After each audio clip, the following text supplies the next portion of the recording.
ಪುತ್ರಿಗಾಗಿ ಮಂತ್ರಿಗಿರಿಯನ್ನೇ ತ್ಯಾಗ ಮಾಡ್ತಾರಾ ಮುನಿಯಪ್ಪ? ಡಿಕೆಶಿ ಸಂಪುಟದಲ್ಲಿ ಮತ್ತೆ ಶುರುವಾಗಿದೆ ಖಾತೆಯ ಖ್ಯಾತೆ. ಇದರ ಜೊತೆಗೆ ಮುನಿಯಪ್ಪ ತಮ್ಮ ಸ್ಥಾನವನ್ನ ತಮ್ಮ ಪುತ್ರಿಗೆನೇ ಬಿಟ್ಟು ಕೊಡ್ತಾರಾ, ತ್ಯಾಗ ಮಾಡ್ತಾರಾ ಅಂತ ಡಿಕೆಶಿ ಸಂಪುಟದಲ್ಲಿ ಮತ್ತೆ ಶುರುವಾಗಿದೆ ಖಾತೆಯ ಖ್ಯಾತೆ.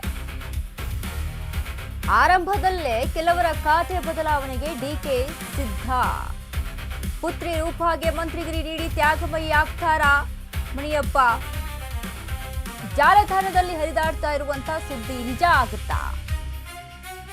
ಡಿಕೆ ಸಂಪುಟದಲ್ಲಿ ರೂಪಕಲಾಗೆ ಸಚಿವ ಸ್ಥಾನ ಸಿಗುತ್ತಾ? ಮಗಳ ಮಂತ್ರಿಗಿರಿಗಾಗಿ ತಂದೆ ಮುನಿಯಪ್ಪ ಹೇಳಿದ್ದೇನು? ಹಾಗಾದ್ರೆ ಮಾಧ್ಯಮಗಳ ಮುಂದೆ ಮುನಿಯಪ್ಪ ಏನ್ ಹೇಳಿದ್ರು?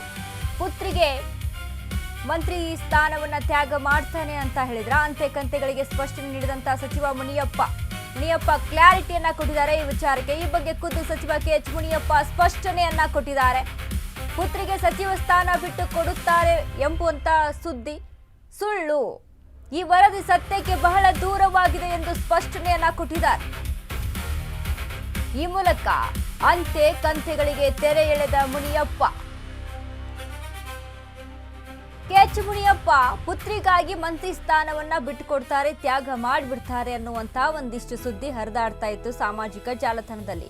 ಬಟ್ ಅವರ ಆಪ್ತ ವಲಯದಲ್ಲಿ ಕೇಳಿ ಬರ್ತಾ ಇತ್ತು, ಇದು ಅಷ್ಟು ಈಸಿ ಆಗಿಲ್ಲ, ಇದು ಎಲ್ಲೂ ಕೂಡ ಚರ್ಚೆ ಆಗಿಲ್ಲ ಅನ್ನುವಂಥ ವಿಚಾರ. ಇದೀಗ ಸ್ವತಃ ಮುನಿಯಪ್ಪ ಅವರೇ ಸ್ಪಷ್ಟನೆಯನ್ನ ಕೊಟ್ಟಿದ್ದಾರೆ. ಈ ಎಲ್ಲವೂ ಕೂಡ ಏನು ಅಂತೆಕಂತೆ ಇದಾವಲ್ಲ, ಇವೆಲ್ಲವೂ ಕೂಡ ಸುಳ್ಳು. ನಾನು ಯಾವತ್ತೂ ಕೂಡ ಪದ ತ್ಯಾಗ ಮಾಡ್ತೀನಿ, ಮಂತ್ರಿಗಿರಿಯನ್ನ ತ್ಯಾಗ ಮಾಡ್ತೀನಿ ಅಂತ ಯಾವತ್ತೂ ಕೂಡ ಹೇಳಿಲ್ಲ. ತಮ್ಮ ಪುತ್ರಿಗೆನೆ ಮಂತ್ರಿಗಿರಿಯನ್ನ ಕೊಡ್ತೀನಿ, ನಾನು ತ್ಯಾಗ ಮಾಡಿಬಿಟ್ಟು ಅವರಿಗೆ ಅವಕಾಶ ಮಾಡಿಕೊಡ್ತೀನಿ ಅಂತ ಎಲ್ಲೂ ಕೂಡ ಮಾತನಾಡಿಲ್ಲ ಅಂತ.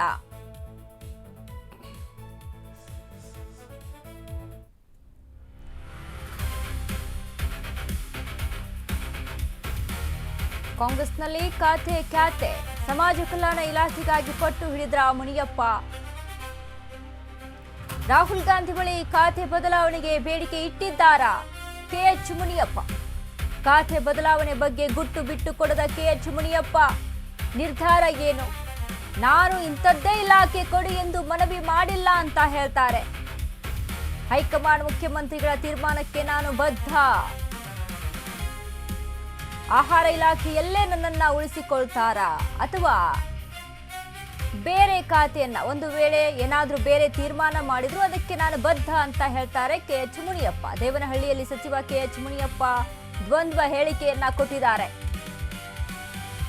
ಒಂದ್ ಕಡೆ ಈ ಹಿಂದೆ ಕೂಡ ಯಾವಾಗ ರಾಮಲಿಂಗಾರೆಡ್ಡಿ ಖಾತೆಯ ವಿಚಾರಕ್ಕೆ ಖ್ಯಾತೆಯನ್ನ ತೆಗೆದಿದ್ರಲ್ಲ, ಆಗ ಕೆಎಚ್ ಮುನಿಯಪ್ಪ ಕೂಡ ಮಾತನಾಡಿದ್ದಾರೆ, ನನ್ನ ಸ್ಥಾನಕ್ಕೆ ನನ್ನ ಎಕ್ಸ್ಪೀರಿಯನ್ಸ್ಗೆ ಈ ಹುದ್ದೆ ಅಲ್ಲ. ಈಗ ಸದ್ಯ ಏನು ಆಹಾರ ಮತ್ತು ನಾಗರಿಕ ಖಾತೆ ಇಲಾಖೆ ಏನಿದೆಯಲ್ಲ, ಇದು ನನ್ನ ಎಕ್ಸ್ಪೀರಿಯನ್ಸ್ಗೆ ಅಲ್ಲ, ನನಗೆ ಸಮಾಜ ಕಲ್ಯಾಣ ಇಲಾಖೆ ಯಾವುದೋ ಒಂದು ಬೇರೆ ಒಂದು ಖಾತೆಯನ್ನ ಕೊಡಬಹುದಿತ್ತು ಅನ್ನುವಂಥ ನಿಟ್ಟಿನಲ್ಲಿ ಕೆಎಚ್ ಮುನಿಯಪ್ಪ ಮಾತನಾಡಿದರು. ಸೊ ಹಾಗಾಗಿ ಈಗ ಖಾತೆ ಬದಲಾವಣೆ ವಿಚಾರಕ್ಕೆ ಸಂಬಂಧಪಟ್ಟಂತೆ ಇದೇ ಖಾತೆಯಲ್ಲಿ ಇರ್ತೀನಾ ಅಥವಾ ಬೇರೆ ಖಾತೆಯನ್ನ ಕೊಡ್ತಾರಾ ಹೈಕಮಾಂಡ್ ಗೊತ್ತಿಲ್ಲ ಅನ್ನುವಂಥ ನಿಟ್ಟಿನಲ್ಲಿ ದ್ವಂದ್ವವಾಗಿ ಹೇಳಿಕೆ ಕೊಟ್ಟಿದ್ದಾರೆ. ಇಲಾಖೆ ಅಂತ ಕೇಳಿಲ್ಲ, ಸರ್ಕಾರ ತೀರ್ಮಾನ ಹೈಕಮಾಂಡ್ ಅಥವಾ ಮುಖ್ಯಮಂತ್ರಿಗಳು ಯಾವ ತೀರ್ಮಾನ ಕೊಡಿದ್ರೆ ಅದರಂತೆ ನಾವು ನಡ್ಕೊಂಡು ಅಲ್ಲದ ಅವ್ರಿಗೆ ಬಿಟ್ಟಿದ್ದು. ಅವರು ಏನ್ ತೀರ್ಮಾನ ಕೊಡ್ತಾರೆ ಅದಕ್ಕೆ ಬದಲಾಗಿ ಎಲ್ಲಕ್ಕೂ ತೀರ್ಮಾನ ಮುಖ್ಯಮಂತ್ರಿಗಳು ಅಥವಾ ಹೈಕಮಾಂಡ್ ಹೇಳ್ತಾರೆ. ನಾವು ಕೌನ್ಸಿಲ್ ಆಫ್ ಮಿನಿಸ್ಟರ್ಸ್ ನಮ್ಗೇನ್ ಜವಾಬ್ದಾರಿ ಹೇಳಿದ್ರೆ ಅದನ್ನ ಮಾಡ್ತೀವಿ. ನಾನು ಮನೇಲಿ ಯಾವುದು ಇಲಾಖೆ ಅಂತ ಕೇಳಿಲ್ಲ. ರೂಪಕಲಾ ವಿಚಾರಕ್ಕೆ ಸಂಬಂಧಪಟ್ಟಂತೆ ಅವರ ಪುತ್ರಿಗೆ ಅಂದರೆ ಮಹಿಳಾ ಕೋಟದಲ್ಲಿ ರೂಪಕಲಾ ಕೂಡ ಅಲ್ಲಿ ಆಕಾಂಕ್ಷಿ ಆಗಿದ್ರು. ಏನು ಫಸ್ಟು ಒಂದು ಒಟ್ಟಾರೆಯಾಗಿ 13 ಜನರ ಒಂದು ಸಚಿವ ಲಿಸ್ಟ್ ಏನು ಹೊರಬೀಳುತ್ತಲ್ಲ, ಅದು ಆ ಲಿಸ್ಟಲ್ಲೇ ರೂಪಕಲಾ ಕೂಡ ಆಕಾಂಕ್ಷಿ ಆಗಿದ್ದತ್ತು. ಬಟ್ ಅವಾಗ ಚಾನ್ಸ್ ತಪ್ಪುತ್ತೆ. ಮುಂದೆ ಮಹಿಳಾ ಕೋಟ ಅಂತ ಬಂದಾಗ ರೂಪಕಲಾ ಹೆಸರು ಎಲ್ಲೂ ಕೂಡ ಕೇಳಿಸ್ಲಿಲ್ಲ. ಯಾಕಂದರೆ ಮುನಿಯಪ್ಪ ಅವರಿಗೆ ಆಲ್ರೆಡಿ ಸಚಿವ ಸ್ಥಾನವನ್ನು ಕೊಟ್ಟು ಬಿಟ್ಟಿದ್ರು. ಹೀಗಾಗಿ ಈ ವಿಚಾರಕ್ಕೆ ಸಂಬಂಧಪಟ್ಟಂತೆ ಒಂದಿಷ್ಟು ಚರ್ಚೆ ಕೂಡ ಆಗ್ತಾ ಇದೆ.